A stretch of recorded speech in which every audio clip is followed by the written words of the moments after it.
6:57 en la mañana, Diana Jacome nos acompaña. Buenos días. ¿Qué tal, Robert? Amigos televidentes, muy buenos días. Gracias por acompañarnos en esta nueva jornada informativa con importante información. Y sobre todo desearles a los que se acaban de incorporar que la Semana Santa sea una buena semana. Así es, la Semana Mayor, una semana importante para el mundo cristiano y bueno, empezamos así este espacio de noticias. Bueno, hay que también viene feriadito. Sí, este viernes. Sí, claro, hay muchos que ya planifican irse desde el Jueves Santo, así que comencemos. Arrancamos inmediato.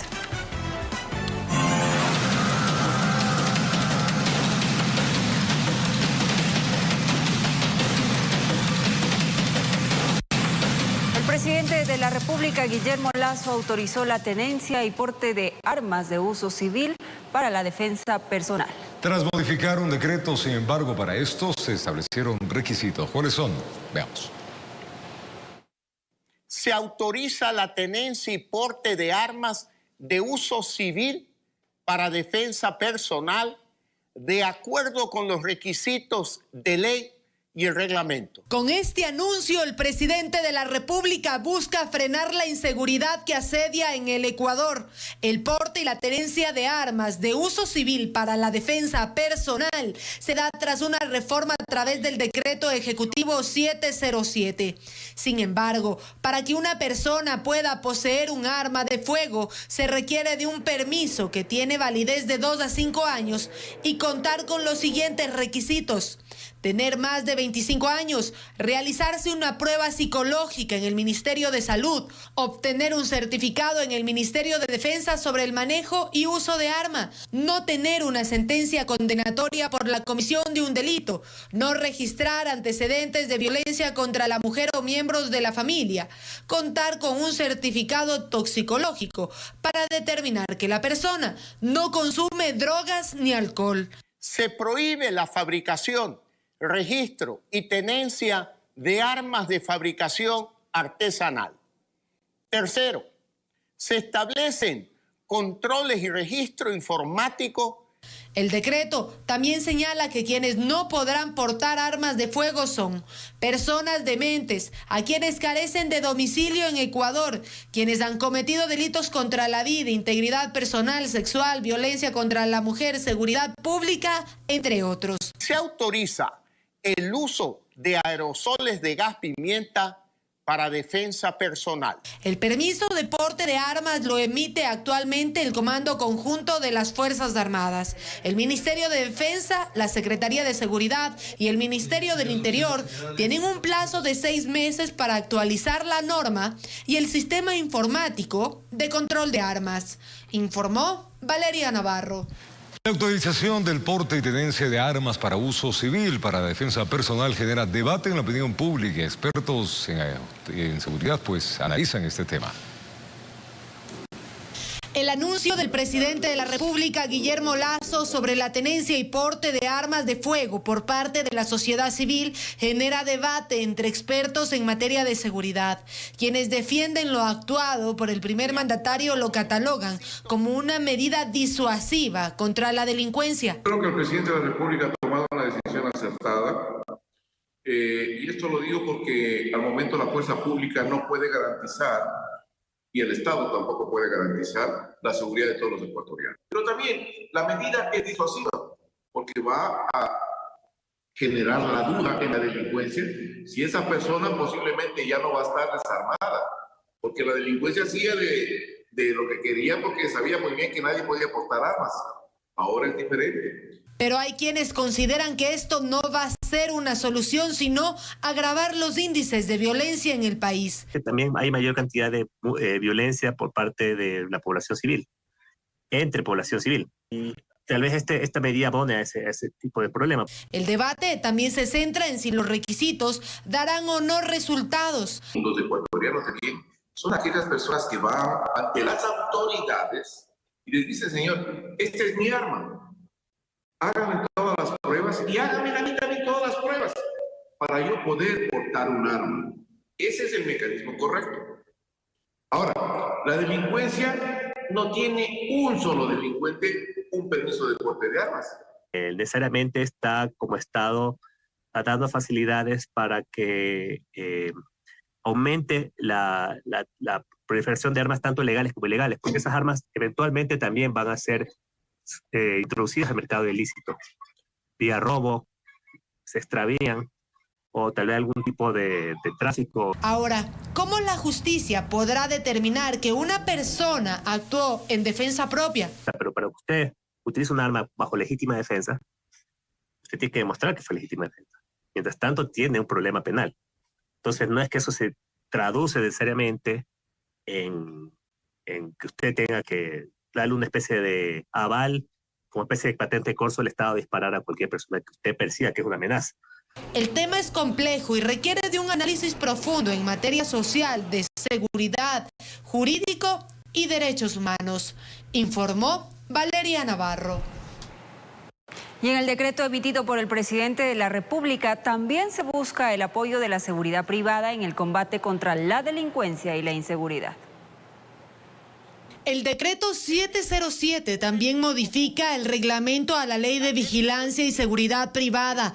Este señala que los guardias deberán colaborar de forma inmediata con el ECU 911 y la policía, alertando casos cuando la integridad física de las personas o de los bienes esté en riesgo. Pero también se señala en el artículo 4 que los guardias harán vigilancia no solo en sus puestos de trabajo, sino en sus alrededores.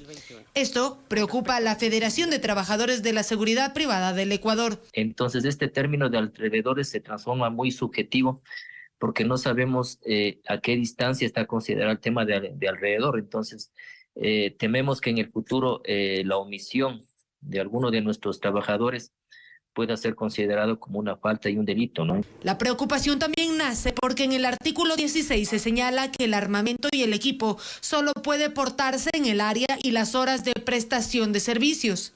Igual el guardia privado podría hacer uso del arma, de su equipo, chaleco, tolete, dentro de su lugar de responsabilidad. Como le había dicho, si está encargado de un edificio, pues solo en ese edificio podrá hacer uso del arma, del equipo. Si que sale fuera de ese perímetro, la autoridad está encargada de decomisar todo su equipo, entregarle un recibo. Pero esto cae directamente en responsabilidad del guardia porque el guardia no está autorizado para brindar servicios de seguridad privada fuera de su área de responsabilidad. En lo que respecta a la vigilancia fija, se indica que debe haber un arma por cada 2 guardias y en la móvil una por cada servidor. El arma puede usarse en defensa propia o ajena.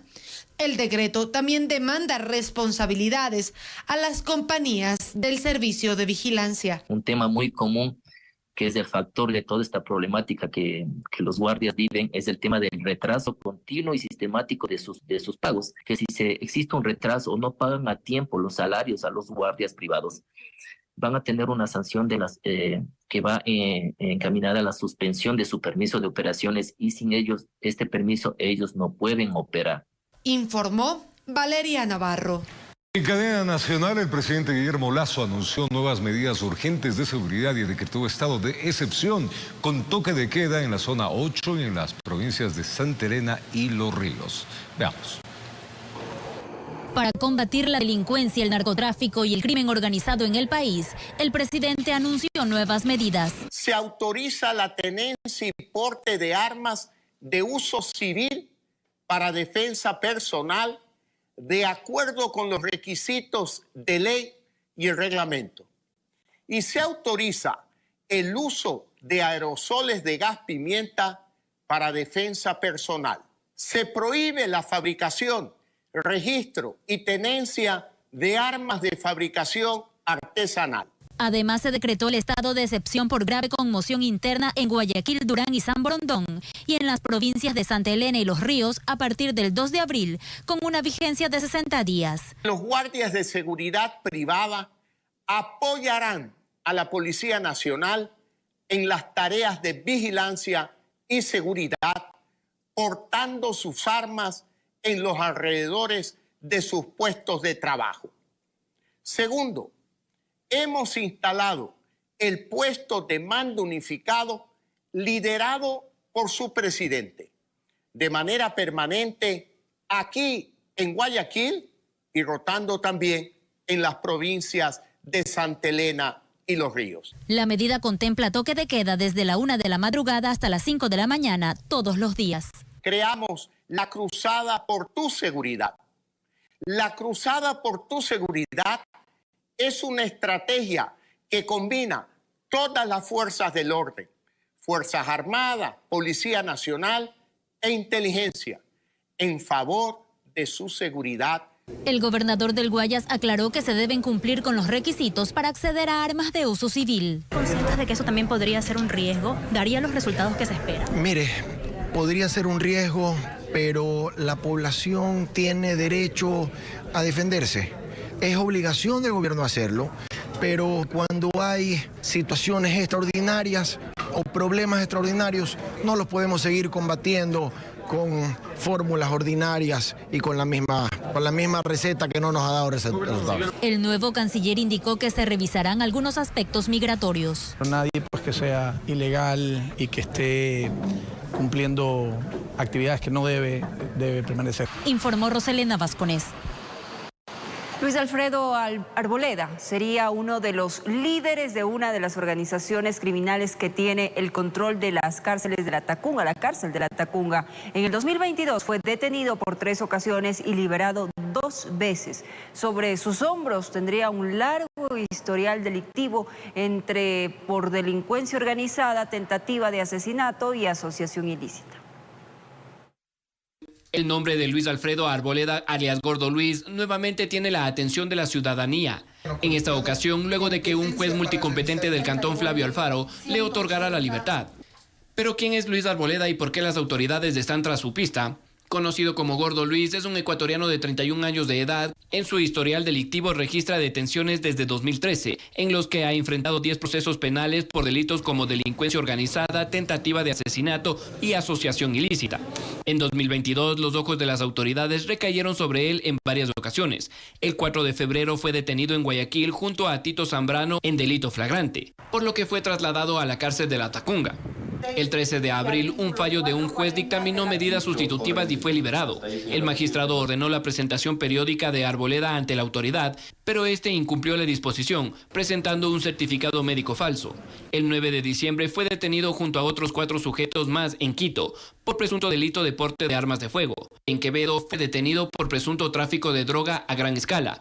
Alias Gordo Luis y otras 5 personas fueron aprehendidas con 7 kilos de droga, fusiles y pistolas. Luis Arboleda también es investigado como uno de los presuntos responsables del asesinato del coronel en servicio pasivo Santiago Loza, exdirector de la cárcel del Inca en diciembre del 2022. El hecho ocurrió luego de que se determinara el traslado de 4 miembros de los Lobos del centro penitenciario a la cárcel de La Roca.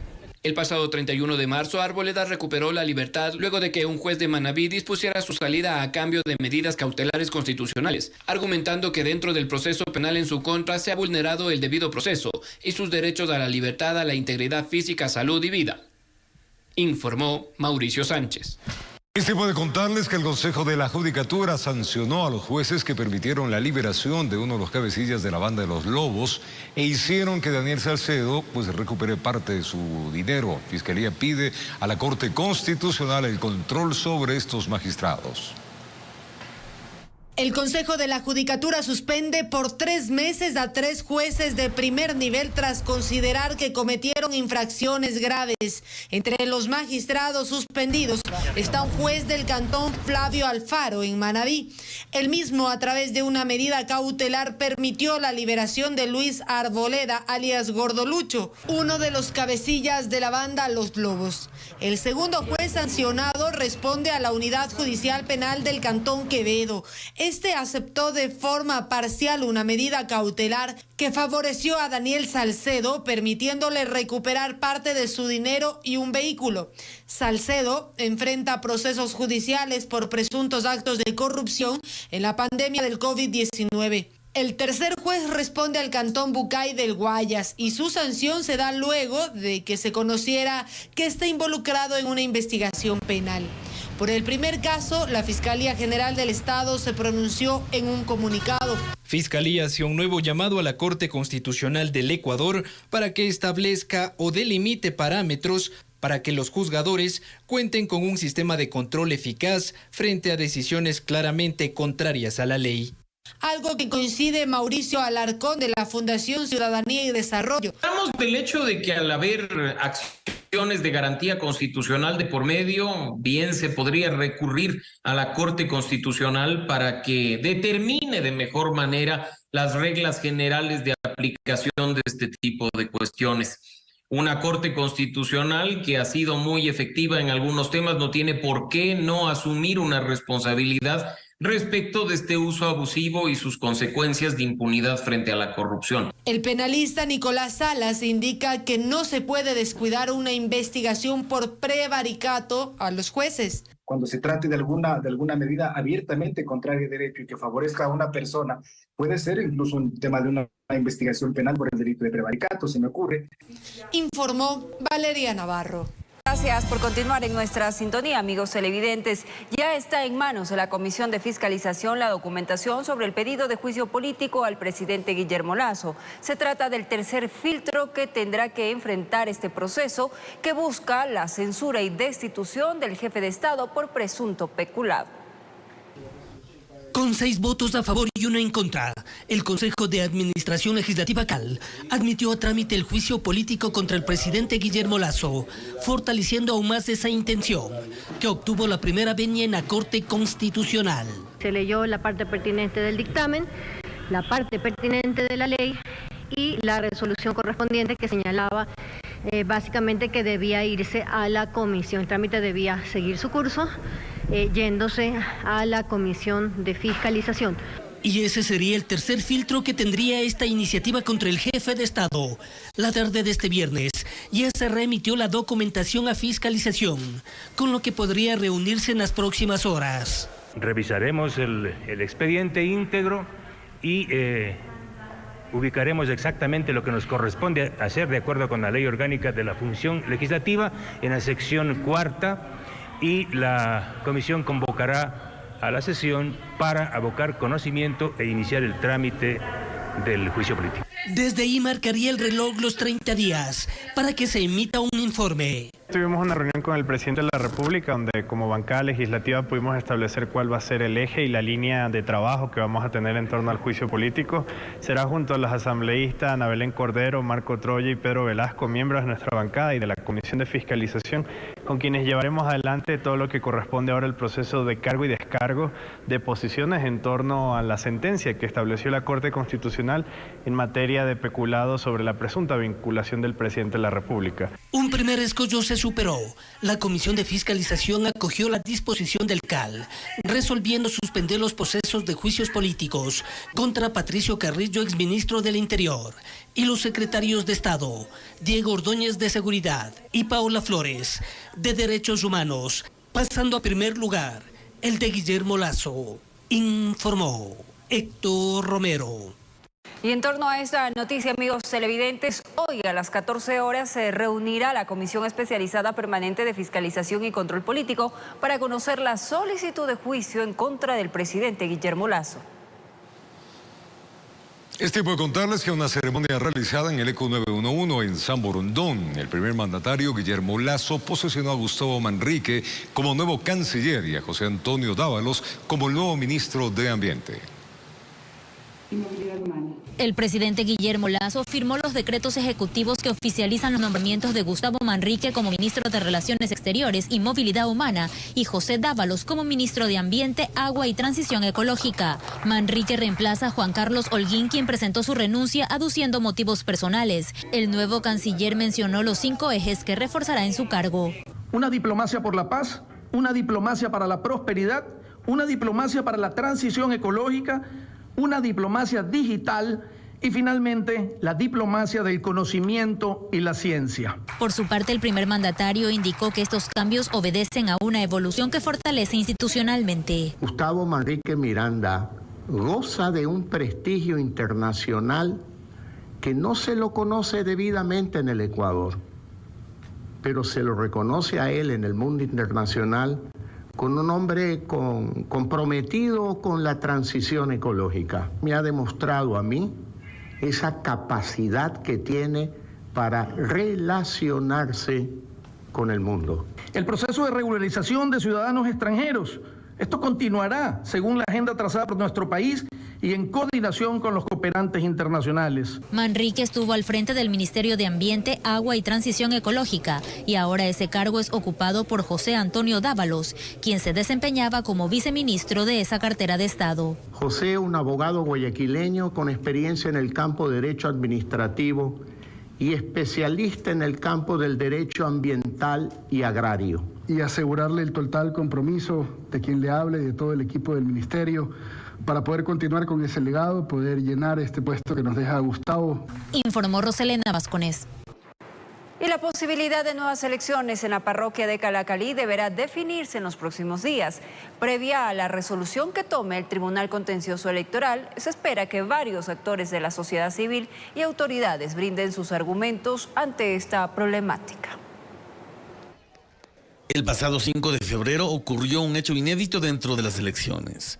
En la parroquia de Calacalí ganó el voto nulo, por lo que luego del conteo de escaños quedó en manos del Tribunal Contencioso Electoral tomar una resolución. El tribunal tuvo conocimiento de varios hechos. El primero, una resolución de resultados numéricos que está en firme, una resolución del Consejo Nacional Electoral por el cual solicita al tribunal que se pronuncie sobre la nulidad del proceso o de las elecciones. Pero precisamente para llegar a ese pronunciamiento es que la jueza sustanciadora de la causa convocó a una audiencia de estrados, con el fin de que quienes así lo deseen argumenten sobre los escenarios que en derecho se podrían contemplar en el caso Calacalí. Hemos previsto en este caso que comparezcan como partes procesales las organizaciones políticas y sus candidatos que participaron exclusivamente para la dignidad de vocal de la Junta Parroquial Rural de Calacalí.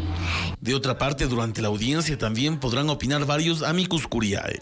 El plazo para las exposiciones de cada uno de ellos será de 3 minutos. Y en este sentido estamos llamando a los actores en el área jurídica, en el área política, en comunicación, que puedan apoyar con sus argumentos para que el tribunal tenga elementos de convicción al momento de resolver esta causa. Culminada la audiencia de estrados, que podría demorar hasta 2 días dependiendo de cuántas personas se inscriban, la jueza sustanciadora emitirá una ponencia para conocimiento del resto de magistrados. Con 3 de 5 votos podría ser aprobada una resolución, misma que determinará el cómo actuará el Consejo Nacional Electoral en el caso de nulidad de las elecciones o convocar a un nuevo proceso para elegir a estas autoridades de Calacalí.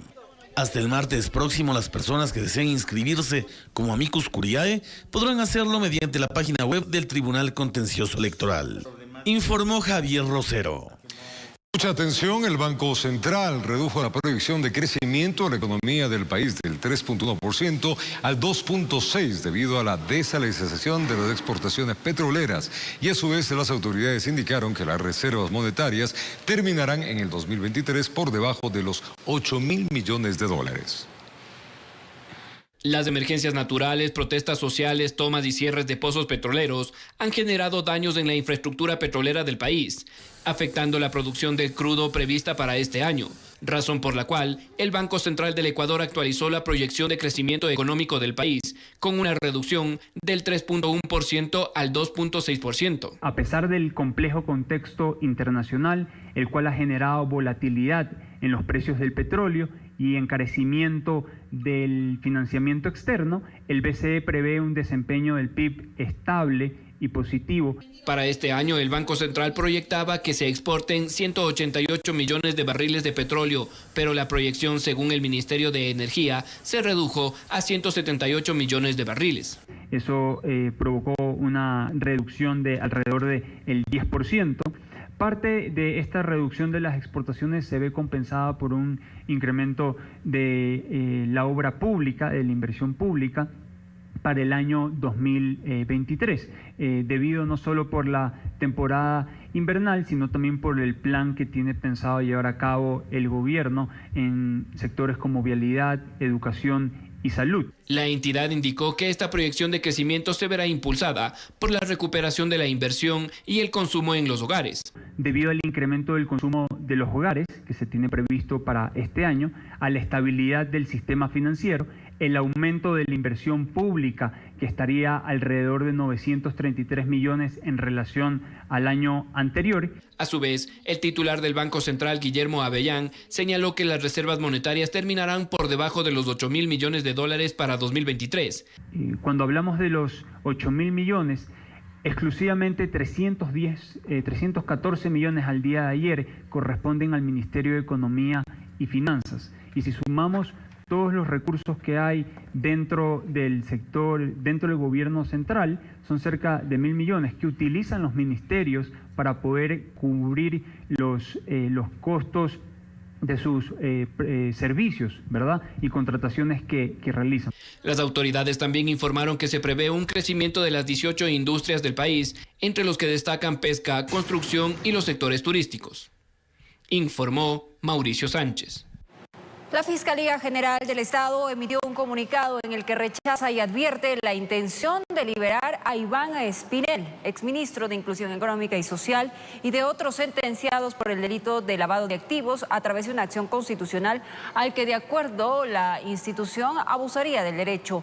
La Fiscalía expresó que este tipo de acciones generan una sensación de impunidad ante los actos de corrupción.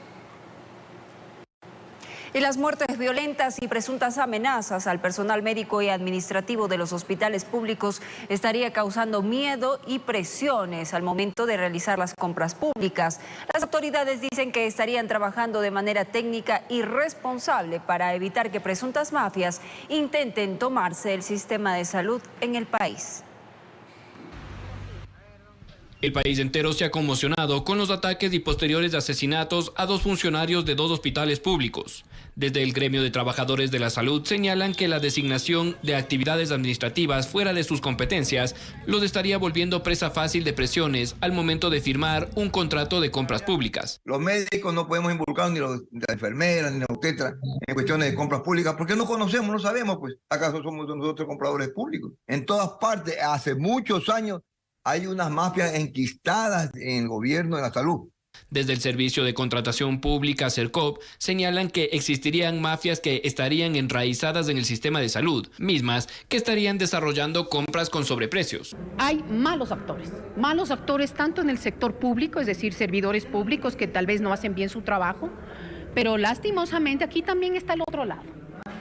Proveedores del Estado que están vinculados con mafias que lastimosamente en los años anteriores venían desarrollando compras con sobreprecios. A lo que añaden desde la Comisión Médica del Ecuador que en algunos casos los directores de áreas son obligados y chantajeados a firmar contratos sin tener conocimiento de los mismos. Pero le dicen que yo no sé lo que están comprando. No, señor, usted tiene que firmar porque usted es el profesional que está aquí. Pero yo no he participado, dice la compra pública. Pero ¿qué pasa? Toman represalia a los jefes y los mandan lejos o los destituyen. Situación que desde los entes de control estarían trabajando para erradicar estos actos. Esperamos contar con el apoyo, obviamente, de la justicia para poder avanzar en estos temas, porque si continuamos con impunidad, es muy difícil que podamos cambiar esta cultura muy triste de ya no solamente ineficiencias, sino de corrupción y de mafias. Los médicos, por su parte, señalan que es hora que las autoridades tomen medidas para resguardar la seguridad de los trabajadores de la salud y evitar que se vuelvan víctimas de estas presuntas mafias. Y ahora mismo le digo al señor presidente de la República y al señor ministro que busque el respaldo a los que hacemos salud en los hospitales, a los directivos, que tengan vigilancia militar. Caso contrario, terminarán matando a todo el mundo, pues. Informó Mauricio Sánchez. 7:31 de la mañana, a esta hora vamos con Priscila Cadenes en el mercado mayorista. Amigos, llegó el día en cual se va a repotenciar este mercado, se lo va a arreglar. Las autoridades están junto a Priscila, incluido el alcalde de la ciudad está ahí, verificando que se inicie todos los trabajos que buena falta le hacía al mercado que abastece de víveres a la ciudad. Así que Priscila, vamos contigo, adelante. Gracias, Robert. Amigos, buenos días. Así es, desde el día de hoy inicia ya la repotenciación del mercado mayorista que está ubicado al sur de la ciudad. La obra contempla la intervención vial de los parqueaderos y también los accesos principales. A esta hora de la mañana ya el alcalde de Quito, Santiago Guarderas, está realizando un recorrido para constatar el inicio ya de la obra. Por eso se encuentra maquinaria. Alcalde, muy buenos días. Bueno, era un pedido de los comerciantes y finalmente pues se cumple este propósito, sobre todo para brindar un mejor servicio. En efecto, un pedido de 40 años que ninguna de las administraciones anteriores atendieron. Una necesidad que debíamos cumplirla. El año pasado habíamos proyectado ya en la reforma presupuestaria los ingresos necesarios para la repavimentación de todo el mercado mayorista, y ahora tenemos la satisfacción de empezar esta obra maravillosa que va a permitir el que podamos tener un mercado mayorista digno para la ciudad de Quito y que puedan vender mejores nuestros comerciantes y que la ciudadanía pueda visitar aún más este mercado que abastece a los 54 mercados restantes. Alcalde, ¿cuál es el tiempo que se va a demorar esta obra? Y mientras avanza este proyecto, ¿el mercado va a funcionar? Totalmente. Justamente lo hemos dividido por fases para que no se suspenda la atención en ningún momento. Hemos empezado por esta zona del parqueadero.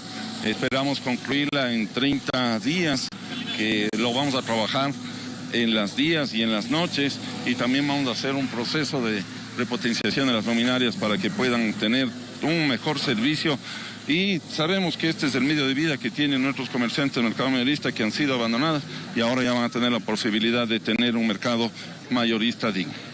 Alcalde, esta intervención, ¿cuánto asciende también la inversión que está realizando el municipio de Quito? ¿Quién está encargado de realizar la repotenciación? 3,5 millones más o menos es el costo.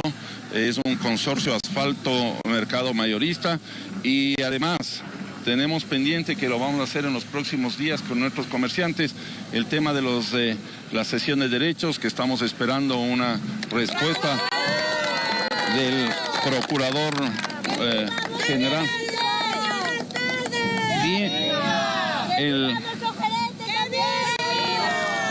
Y también el tema de la pluma con el sistema informático económico, que son temas que los habíamos ofrecido, y como siempre nos gusta cumplir, honrar nuestra palabra. Alcalde, aparte de este mercado, ¿hay otros mercados que también están siendo intervenidos en la ciudad? Sí, pero naturalmente ellos responden a una lógica distinta, porque aquí hay una gerencia, hay una empresa pública metropolitana de mercado mayorista, y los otros responden a la agencia distrital de comercio, que también sí están siendo repotenciados.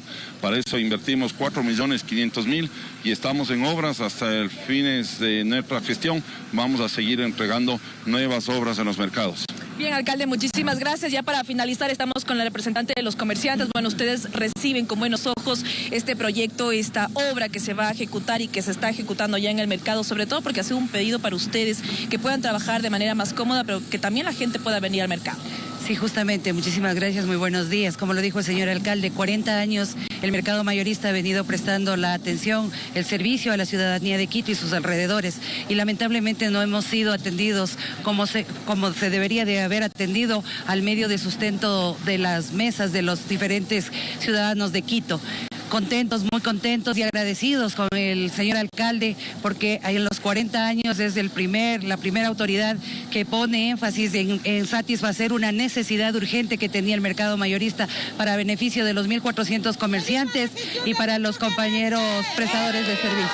Además, la gestión del señor gerente Roosevelt Jaramillo, también agradecerle a nombre de todos los comerciantes, y pues como lo dijo un compañero, no tenemos cómo pagarles, sino simplemente con un Dios les pague, y si alguna ocasión pues vuelven a necesitar el respaldo y el apoyo de los comerciantes, no lo duden que aquí estamos. Bien, muchísimas gracias. Bueno, 1.400 comerciantes, ya ha iniciado acá la obra. Como miran en las imágenes se encuentra la maquinaria. Estamos en el parqueadero oriental del mercado, justamente donde se está ya iniciando la repotenciación. Son 180 días que se va a ejecutar esta obra, pues, y como vemos, los comerciantes se encuentran tranquilos porque había sido ya un pedido de más de 40 años. Esta es la información. En las próximas emisiones también tendremos más detalles. Muy buenos días. Seguimos contigo, Robert. Se tuvo que esperar 40 años, como dice Priscila, y los vecinos y usuarios para repotenciar un mercado que debería estar siempre de primer orden con toda la estructura necesaria. Bueno, tardó, pero ya se empieza, que eso es importante. Ya veremos los resultados. Tiempo de una pausa, ya venimos.